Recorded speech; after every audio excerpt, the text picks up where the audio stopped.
What's going on? It's the RapNerd, and here we are at the end of the year. It's December something. That all depends on what day you see this, or what day this releases to you, or whenever you stumble across it. We are in 2021, but we are at the end of the year, and it's that time to reflect on the films we all saw this year. RapNerd Productions, no capping, that's word to mommy. Now, I actually have a lot of films that I dug this year. I got about 30 total, I think, if I looked on my letter D correctly. Yeah, it's about 30 on there. And I narrowed it down, and I have my top 10. May do a video for them other ones because I do really enjoy those too. But without further ado, let's start. I'm gonna go from 10 up to 1, just giving a brief description of how the film made me feel watching it, and I think I can double down on it now that some of these films came out earlier this year. So let's get it. At number 10 is Shang-Chi. Now, I've seen some people say this feels like a typical MCU movie, but I disagree wholeheartedly. When I saw the trailer, I was excited, and when I saw the movie, it was what I thought it would be. It gave me 100% Jackie Chan vibes with the way kind of movies he creates, and his style of movies kind of can't fit that tone of the MCU, but it's still different though, because one thing about Jackie and why he's so huge is I feel like his movies are very digestible because of the nature. They have this fun, wholesome nature about the movie, about the films, even though they are martial arts. Like, if you're familiar with Jackie Chan movies, from all across the board. I think that's why he has gone so far in the American market, because it's something that a lot of people can digest again. And to me, the first half of this movie feels like that, from this choreography, cinematography, even the jokes within the fighting. Like, I love on the bus fight when, Sean hits somebody and he sits down and he's like, he waves at the girl. That's so reminiscent of something Jackie would do. And the second half just reminds me of a wushu film, something I haven't seen, and I don't remember the last new wushu movie, that released in as an American blockbuster that I've seen, and that aspect of it takes it up another notch for me. And again, I've seen people say it's a typical CGI third act, but I disagree there too. I mean, what MCU movie have we seen when people summon kaijus and they're fighting? I mean, this is like some Naruto type stuff. So for all those reasons, I really adore this movie. It's beautiful, great fight scenes, actual emotion within the story. Number 10. Number 9 on this list is Candyman. Now, I adore this movie too. Like I said, my top 10, these are all movies that I really love. And just when it comes to horror films, one of the best attributes to make a good horror movie is atmosphere. And this film destroys the atmosphere. It's creepy from start to finish. The imagery is creepy. The music is creepy. It all builds this atmosphere to make you kind of sit on the edge of your seat the entire time. Not to mention Nia DaCosta snap with the cinematography. One of the most beautiful horror movies I think I've ever seen. You can break this down frame by frame. Gorgeous. I also love the story. That's a continuation of the first one, and it's so good that it makes the first one better. And that is a feat, because the first one is a classic. But there were some few issues I had with the first Candyman, but this one, as a direct sequel, it just meshes everything together, as well as giving commentary without being too on the nose, in my opinion. So Candyman, I dug it. Yaya killed it. I forgot Shorty's name, who played Monica Rambeau. I'm sorry. I am really bad with names, but she did an incredible job, as well as homie who ended up being who he was. Dope. Tony Todd cameo. Music. Ridiculous. So Candyman's number 9. So number 8 on this list is Gunpowder Milkshake. This is an original joint on Netflix, and man, Netflix has had a hell of a year. I don't know about the movies that y'all loved, but for me, they had quite a few that made this list, man. And I really adore this movie. If you've heard the podcast, well, no, we didn't even talk about it on the podcast. I'm sorry.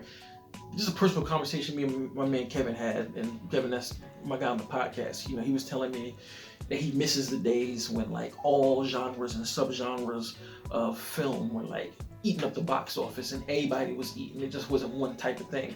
And to me, this movie feels like something from that era. I had to actually do my research to make sure it wasn't an adaptation, but even if it was, I feel like adaptations can still be original as long as the material isn't something that's widely known. So doing research on it, and it's a original story.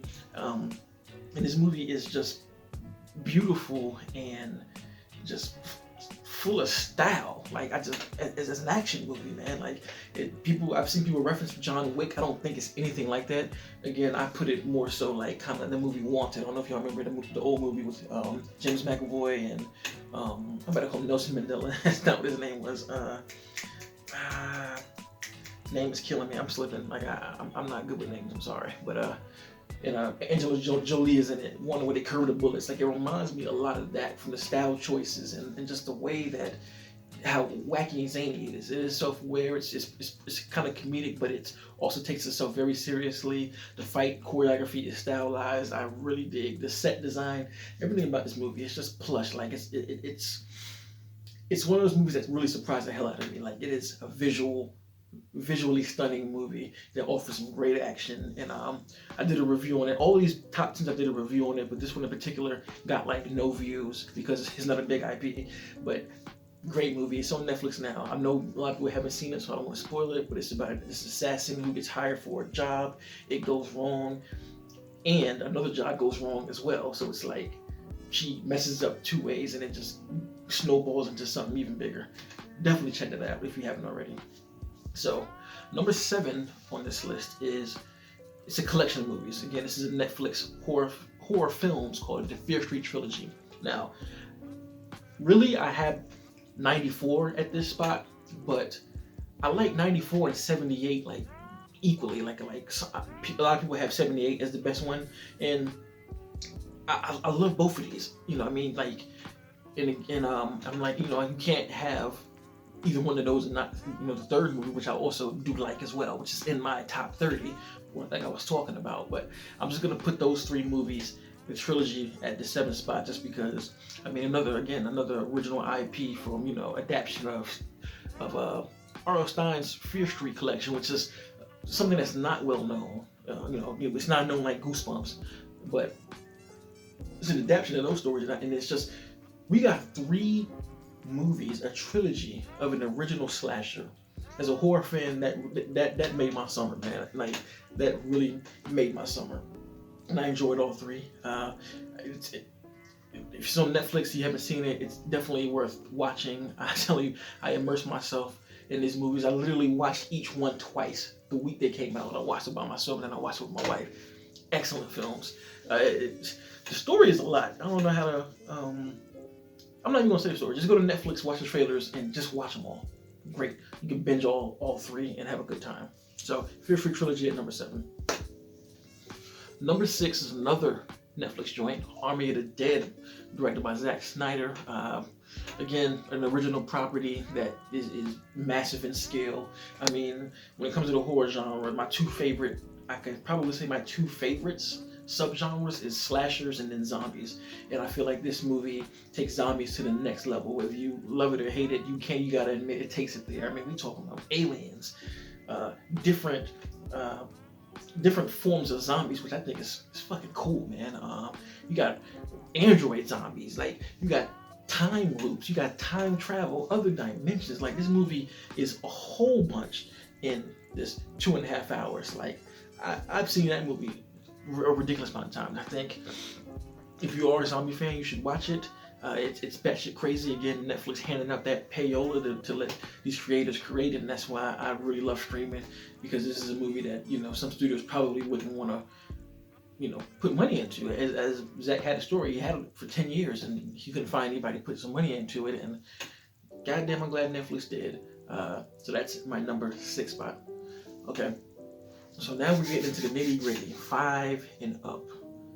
So at number 5, I have Spider-Man No Way Home. I mean, come on, you know, this is one of the best Spider-Man movies ever, period. I'm gonna do a ranking on that. This is pretty high on my list, I will tell you that right now. You know, as somebody who hasn't liked Holland's Spider-Man movies at all, I think Homecoming was cool. Far From Home I didn't like in the slightest bit, so to come off of a movie I did not like and to make me feel the way I felt with this movie, I mean, I've seen it twice, so I went to a theater to see it twice, so that should tell you all you need to know about how I feel about it. This is definitely Tom Holland's actual Spider-Man movie and not Iron Boy Jr. MCU let the chains off of John Watson. They just snapped. The cinematography, is excellent. The story is excellent. The action is great. All of this stuff is good before the surprise, and then the surprise just amps it up 10 levels. So Spider-Man No Way Home at number 5. All right.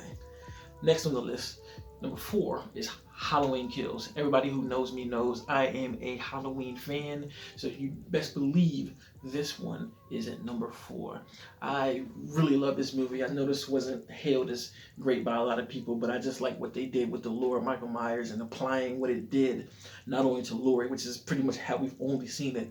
Well, The Curse of Michael Myers kind of did it, but I think this really doubles down on how Michael affected the city of Haddonfield, and you see that straight up. You know, it's a night of terror, a night of craziness. And is it campy? Yes, I love the camp. I think it was over the top, and I do think some of it's ridiculous, but I mean, that's just part of the lore of Halloween. I mean, like, what Halloween movies, if you watch the Halloween series, all of them are full of camp. Like, I see people talking about, I'm not going to get into let me stop before I get into, like, defense mode and start talking about this movie, but I love it. Love Mike.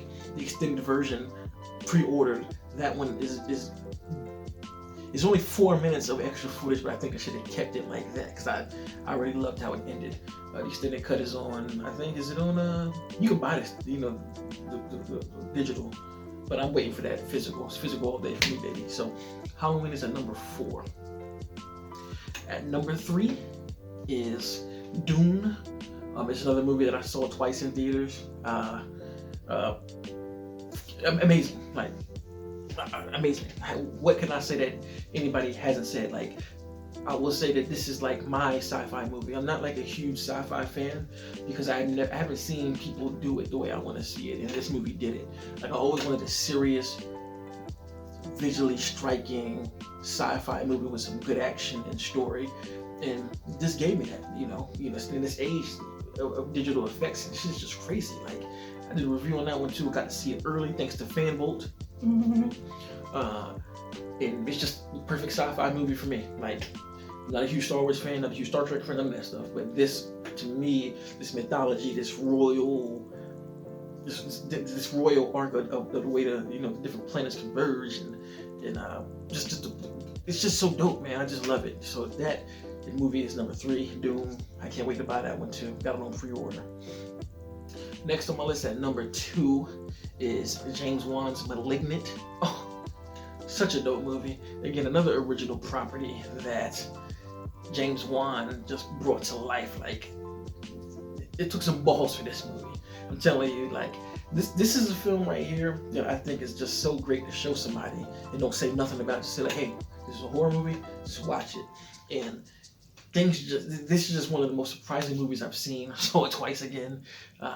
James Wan continues to be a master of horror and a master of action. Holy shit, like, that police scene, come on, dog, like, come on.